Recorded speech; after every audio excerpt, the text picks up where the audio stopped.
며칠 전 한국의 지성이라고 존경받던 이어령 선생님께서 별세하셨습니다. 그분의 학문적 성과로도 존경을 받으셨습니다만 노년에 만난 예수님을 통해서 지성을 뛰어넘는 영성을 발견한 기쁨으로 마지막 생애를 사셨던 것을 알고 있습니다. 제가 이어령 교수님의 책을 몇 권 갖고 있는데 최근에 가장 마지막 나온 책이 작년 2021년 가을에 출판되었던 마지막 수업이라는 책입니다. 이 책은 이어령 교수님이 쓰신 책이 아니고 그의 제자이자 전문 인터뷰 기자인 김지수 씨가 선생님과 대담을 통해서 펴낸 책입니다. 그런데 그 책 중에 이런 고백이 나와요. 작년 10월 21일 날 10월 달에 나온 책인데, 내년 3월이면 나는 없을 거야. 그때 이 책을 내게. 그 책 페이지에 정확히 기록되어 있어요. 작년 10월 때 나온 책인데 이혜령 교수님이 내년 3월에는 내가 없을 거다 하고 책에 기록을 남겨놨습니다. 저는 개인적으로 예수님과 동행한 신앙인들은 개인적인 부르심의 때를 어렴풋이 알 수 있다고 믿습니다.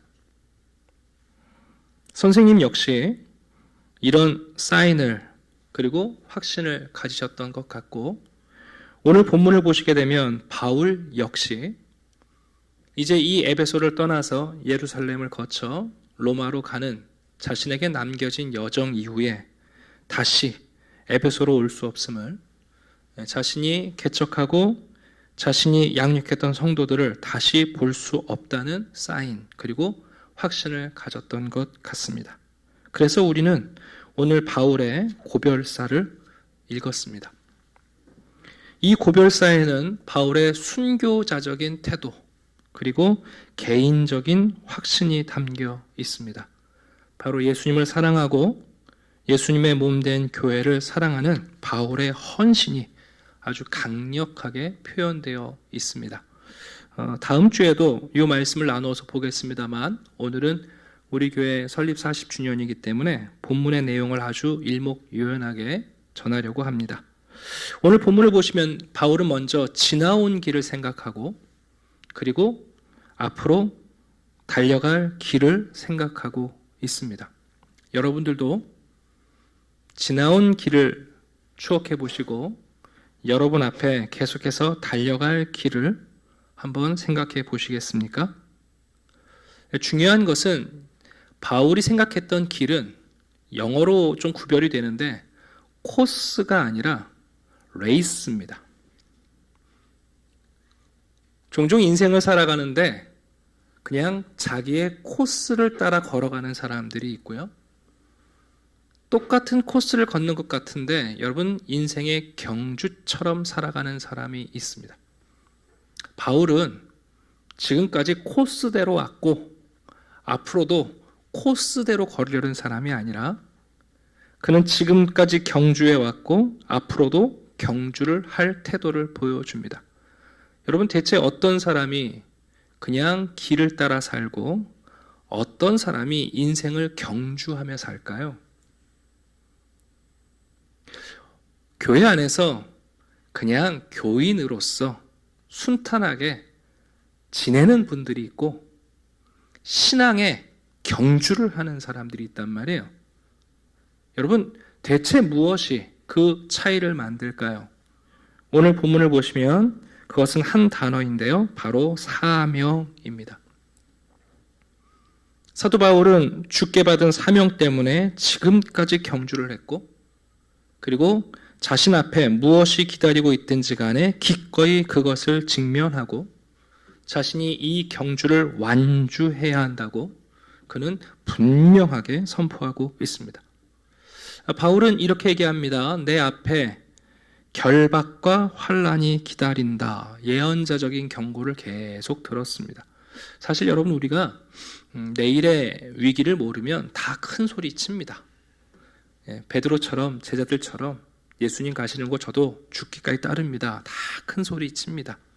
그런데 정말 내일 이런 일이 벌어질 거 알면요, 쉽지 않습니다.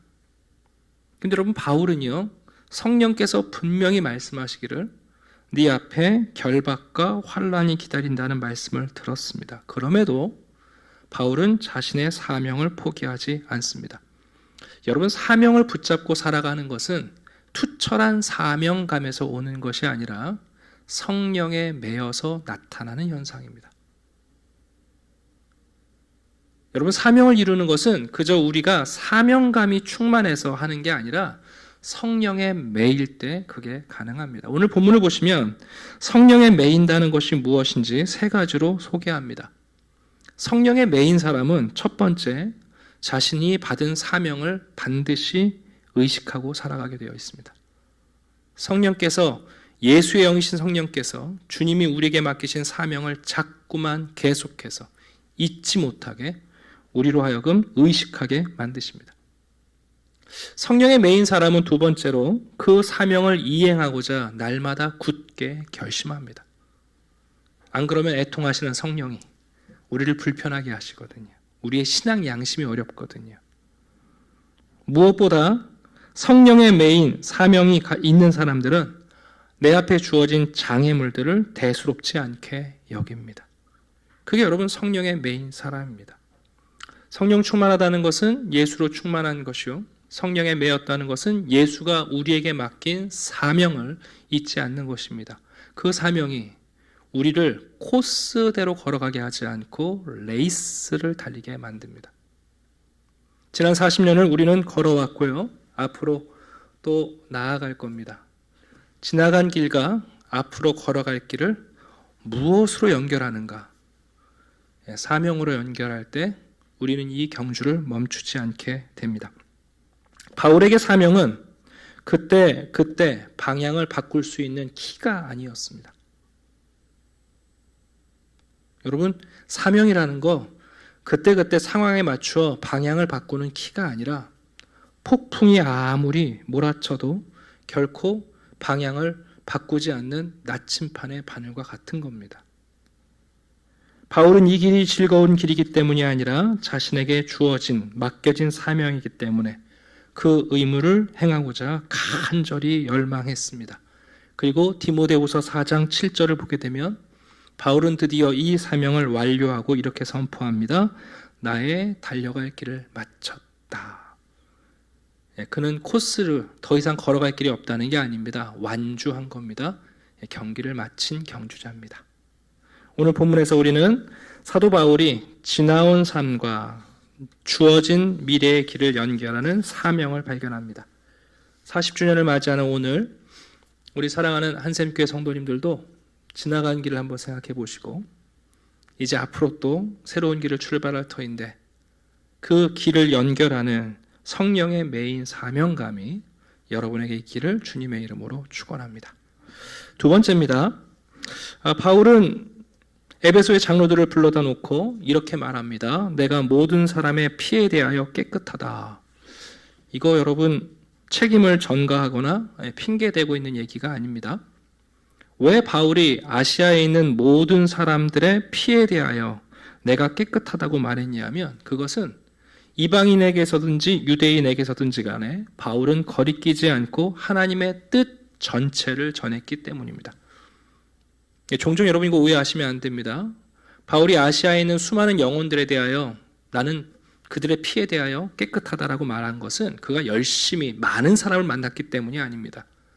그가 만났던 사람이 어떤 사람이든지 간에 하나님의 복음 전체를 전했기 때문입니다. 온전한 복음을 전했기 때문에 바울은 자신은 깨끗하다라고 얘기합니다. 이제 다시 올 수 없는 이 길을 떠나면서 바울은 이 교회를 장로들에게 맡기고 있습니다. 우리 한번 28절을 볼까요? 28절을 보시면 바울은 장로들에게 이렇게 요구하고 있습니다. 여러분은 자기를 위하여 또는 우리나라 성경은 이렇게 하면 선택적이 되는데 그게 아니라 먼저 자기를 위하여 그리고 온 양떼를 위하여 삼가하십시오라고 명령하고 있습니다. 오늘 교회에 있는 우리들, 특별히 교회에 책임을 지고 있는 우리 재직들에게 또 중직자들에게 바울은 우리에게 가장 중요한 이야기를 하려고 합니다. 그 핵심이 뭐냐면 교회는 하나님의 소유, 하나님의 교회라는 겁니다. 여러분, 우리가 모여있는 이 교회, 이 공동체, 교회에 속한 모든 권속들은 전부 다 하나님의 것입니다. 이 하나님의 교회를 위해서 우리가 해야 할 첫 번째는 뭐냐면 바로 자기 영혼을 먼저 삼가하는 것입니다. 그래서 바울은 장로들에게 28절에서 자기를 위하여라고 얘기를 해요. 여러분, 교회 안에서 스스로 믿음을 굳게 지키지 못하는 사람은 사실은 다른 사람과 교회를 위해서 아무런 쓸모가 없게 됩니다. 여러분, 교회가 무가치해서 여러분들이 교회 헌신을 안 하시거나 교회에 자기 역할을 안 하는 게 아니라요, 자기의 믿음을 스스로 굳게 지키지 못하면 그 사람은 교회를 위하여 아무런 쓸모도 없게 됩니다. 바울은 장로들에게 말합니다. 여러분의 영혼을 먼저 관리하십시오. 네. 참 중요한 거 아닙니까, 여러분? 네. 두 번째입니다. 그리고 이렇게 말합니다. 성령이 그들 가운데 여러분을 감독자로 삼고 하나님이 자기 피로 사신 교회를 보살피게 하셨습니다. 두 번째로 뭘 요구하냐면 온 양떼, 이것은 교회라는 표현이에요. 온 양떼, 즉 교회를 돌보십시오. 그러면서 바울은 세 가지를 기억하라고 말해요. 첫 번째, 하나님은 양들 가운데 감독자를 세우셔서 교회를 지키기를 원하세요. 감독자를 세우는 것, 직분자를 세우시는 것이 하나님이 하나님의 교회를 향한 뜻이고요. 두 번째는 그 양떼들이 바로 하나님의 소유라는 것을 기억해야 하고, 가장 중요한 것, 하나님께서 그 양떼들을 얻기 위해 치른 값이 무엇인지 잊지 말아야 한다는 거예요. 여러분, 교회는 하나님이 자기 피로 사신 교회입니다. 이것을 잊으면 안 됩니다. 그리고 한 가지를 더 부탁하죠. 29절과 30절을 보시게 되면 거짓 선지자들을 영적 분별력을 가지라고 말합니다. 거짓 선지자들이 양을 옷을 입고 나올 수 있습니다. 좋은 말을 하면 나올 수 있습니다. 그러나 그들의 정체는 노력하는 일이라고 말합니다. 여러분, 이 교회 40주년을 맞이한 한샘교회는 하나님의 교회입니다. 그러니 이 교회의 가치를 아셨다면 먼저 여러분의 영혼을 돌보십시오. 그리고 하나님께서 교회를 위해 일꾼들을 세우신다는 것, 그리고 우리가 돌봐야 할 영혼들이 하나님의 소유라는 것, 그것도 하나님이 자기 피로 값주고 사신 교회라는 무한한 가치를 우리가 인정하고, 교회 안에 혹 들어올 수 있고 들어와 있을 수 있는 거짓 선지자들과 거짓 진리에 대하여 영적 분별력을 잃어버리지 말라고 우리에게 경고하고 있습니다. 마지막 세 번째 내용은 이겁니다. 그렇다고 해서 바울은 모든 책임을 장로들에게 맡기지 않습니다. 여러분, 하나님의 교회를 사람들에게 맡기면 되겠습니까? 아무리 훌륭하고 경건하고 탁월한 성도들과 재직들이라도 바울은 교회를 사람들에게 맡기지 않습니다. 마지막에 바울은 이 교회를 위해 하나님이 주신 세 가지 선물을 나열합니다. 32절입니다. 지금 내가 여러분을 주와 및 그 은혜의 말씀에 부탁하노니 그 말씀이 여러분을 능히 든든히 세우사 거룩하게 하심을 입은 모든 자 가운데 기업이 있게 하시리라. 첫 번째는 뭐냐면 바로 교회를 위하여 우리 하나님께서 자기 자신을 주십니다. 여기 초반부에 여러분을 주와 이렇게 되어 있는데요, 이 내용을 풀었으면 하나님께서 먼저 교회를 위하여 자기 자신을 주신다는 겁니다. 우리를 위해서 이미 아들 예수를 주셨고 자기 피를 값주고 사셨고, 그럼에도 불구하고 하나님은 또 교회를 위하여 자기 자신을 선물해 주십니다. 빌립보서 2장을 보게 되면 사도 바울은 교회를 향하여 이렇게 위로합니다. 그리스도 안에 무슨 권면이나 사랑에 무슨 위로나 성령에 무슨 교제나 긍휼이나 자비가 있거든 마음을 같이하여 같은 사랑을 가지고 뜻을 합하며 한 마음을 품으라. 이 내용은 교회는 하나님의 위로, 우리 주 예수 그리스도의 위로, 성령의 위로, 그리고 바나바 같은 긍휼자와 자비를 베푸는 사람들이 있다는 것을 상기시켜요. 여러분, 하나님이 교회에 주신 첫 번째 선물은 바로 하나님 자신이십니다. 요셉이 창세기 48장에 보게 되면 이제 죽을 때가 됐어요. 요셉의 고별사가 창세기 48장에 나옵니다. 여러분, 생각해 보시겠어요? 당대 이집트의 총리로 자기 민족과 형제들의 그늘이 되어 주었던 요셉이 죽습니다. 그 히브리인들이 여러분 얼마나 걱정했겠어요? 요셉이 죽으면 우리 어떻게 될까? 지금까지 무슨 문제 있으면 요셉한테 가서 부탁하면 됐는데. 48장 21절입니다. 요셉이 이렇게 유언을 남깁니다. 나는 죽으나 하나님이 너희와 함께 계실 것이라. 기가 막힌 유언이죠. 여러분, 바울이 얘기하는 겁니다. 나는 떠나고 다시 보지 못하지만 그러나 하나님의 교회를 위하여 자기 자신을 주실 것이다. 네. 두 번째입니다. 여러분, 하나님이 교회에 주시는 선물은 그의 은혜의 말씀입니다. 하나님의 말씀이 우리의 양식이 되지 않는다면 우리는 태어나지 못할 것이고 자라지 못할 것이고 성숙하지 못할 것이고 결코 굳건히 설 수 없을 겁니다. 교회를 위하여 하나님이 주시는 가장 중요한 두 번째 선물은 바로 그분의 은혜의 말씀을 주시는 거예요. 은혜의 말씀. 목사가 말을 잘해서 달변이라 들리는 말씀 아니고요. 여러분의 가치관과 딱 맞아 기분 좋게 들리는 말씀이 아니에요. 은혜의 말씀이에요. 내가 생각하지 못하고 받지 못했고 내가 동의할 수 없었던 말씀인데 그게 내게 들려서 하나님의 권위로 다가오는 말씀, 그 은혜의 말씀을 하나님이 교회에 주시는 선물이라고 말합니다. 세 번째가 있습니다. 이 세 번째가 중요한데요. 여러분, 오늘 본문 33절을 보면 바울은 이렇게 말합니다. 내가 아무의 은이나 금이나 의복을 탐하지 아니하였다.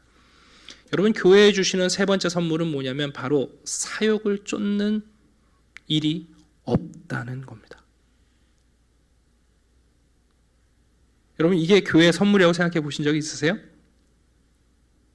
하나님의 교회, 하나님의 소유, 그분 자신을 교회에 헌신하시면서 교회 안에 사욕을 쫓는 자들을 인정하시지 않습니다. 그게 바로 여러분 교회에 주어지는 세 번째 선물입니다. 양들보다 양털에 더 관심이 있는 목자는 사나운 이리보다 더 해롭습니다. 더 많은 양털을 얻기 위해 열심을 내거나 또 다른 양털을 얻기 위해 떠나는 것 모두 다 위험합니다. 그래서 바울은 주님께 친히 들은 말씀을 우리에게 전하고 있습니다. 그 말씀이 바로 이 35절에 나옵니다. 제가 읽어드릴게요. 주 예수께서 친히 말씀하신 바 주는 것이 받는 것보다 복이 있다 하심을 기억하여야 할지니라. 여러분, 이 말씀이 교회에 주신 세 번째 선물입니다. 이 말씀을 한마디로 요약하면 여러분, 교회 안에는 자기 중심적 본성을 가진 자들이 없어진다는 겁니다. 이게 얼마나 어려운지 저도 알고 여러분들도 아실 겁니다. 여러분, 바울이 소개하고 있는 이 말씀, 주는 것이 받는 것보다 복이 있다는 것은 구원을 위한 신학적 말씀이 아닙니다. 이 말씀은 교회 안에서 모든 도덕적 핵심을 한 문장으로 요약한 겁니다. 여러분, 이 말씀이 우리 그리스도인들의 삶의 비밀이고요. 사실은 하나님의 축복을 받는 가장 중요한 이유이기도 합니다. 교회 안에는 그리스도로 인하여 새로운 성품을 입고 그리스도로 덧입혀진 사람들이 바로 이렇게 살아가면서 이런 삶이 교회 안에 무한한 복이요, 교회에 주시는 선물로 작용하기 시작한다는 거예요. 자, 말씀을 정리하겠습니다. 첫 번째, 지나온 40년, 앞으로 어떤 길을 우리가 걸어갈지 모릅니다. 우리도 성령께 듣기는 좋은 일만 있다 이렇게 약속하신 적 없습니다. 교회는 늘 언제나 앞에 환난과 박해가 기다리고 있습니다. 중요한 것은 그냥 코스대로 걸어가는 성도들이 아니라 우리의 신앙의 레이스가 되려면 성령의 메인 사명감이 필요합니다. 오늘 이 사명감을 다시 한번 일으키시기를 부탁드립니다. 두 번째입니다. 여러분, 교회는 하나님의 교회입니다. 여러분, 이 교회를 위해서 여러분의 영혼을 먼저 잘 살피십시오. 그리고 여러분이 교회 안에 있는 모든 양떼를 위하여 우리가 돌봐야 할 책임이 있습니다. 그 일을 위해 영적 분별력을 활용하셔야 합니다. 감사하게도 하나님은 교회를 우리에게 맡기지 않으셨고 이 교회를 위하여 하나님 자신이 우리에게 세 가지 선물을 주십니다. 첫 번째는 하나님이 하나님 자신을 우리에게 주시는 거예요. 하나님의 위로, 그리스도의 위로, 성령의 위로가 늘 우리와 함께해요. 교회는 그 하나님으로 말미암아 위로를 받습니다. 두 번째는 뭐냐 하면 은혜의 말씀이 우리에게 멈추지 않는 거예요. 교회는 다 잃어버려도 괜찮습니다. 다 없어도 괜찮습니다. 다 불타도 괜찮습니다. 그러나 교회 안에 주인이신 하나님이 우리에게 주시는 은혜의 말씀에 멈추면 여러분 교회는 정체성을 잃어버립니다. 그래서 여러분 그 은혜의 말씀이 우리를 어떤 사람으로 만들어 놓습니까? 받는 것보다 주는 것이 기쁜 자기의 중심을 그리스도로 바꾼 성도들이 생겨나서 그 성도들이 교회를 위한 일꾼이요 교회의 위로가 되고 교회를 세워나가는 든든한 기초 일꾼들이 되는 거예요. 오늘 긴 본문입니다만 제가 아주 일목요연하게 설교를 해드렸습니다. 오늘 창립 40주년을 맞이하는 이날 여러분 사명감, 이 교회의 소유가 누구인가? 결국 하나님께서 자신을 주셔서 우리를 완성하고자 하시는 우리의 정체는 무엇인가? 이 세 가지를 기억하면서 하루를 보내신다면 뜻깊은 주일이 될 것 같습니다. 기도하겠습니다. 아버지 하나님 감사합니다. 우리 한샘교회 성도들에게 성령의 메인 사명감을 주셔서 그저 길을 걷는 자들이 아니라 경주를 멈추지 않는 성도들이 되게 해 주시옵소서. 이 교회가 하나님의 교회라는 것을 기억하게 하시고 교회 온 양떼를 위하여 우리가 영적 분별력을 가지고 서로를 사랑하게 해 주시옵소서.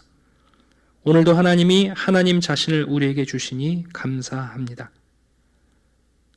은혜의 말씀을 통하여 우리의 자기 중심성을 허무시고 그리스도께서 우리의 주인이 되셔서 주는 것보다 받는 것보다 주는 것이 나은 그 그리스도의 삶을 살아갈 수 있도록 하나님 은혜를 베풀어 주시옵소서. 감사드리며 예수 그리스도의 이름으로 기도드립니다. 아멘.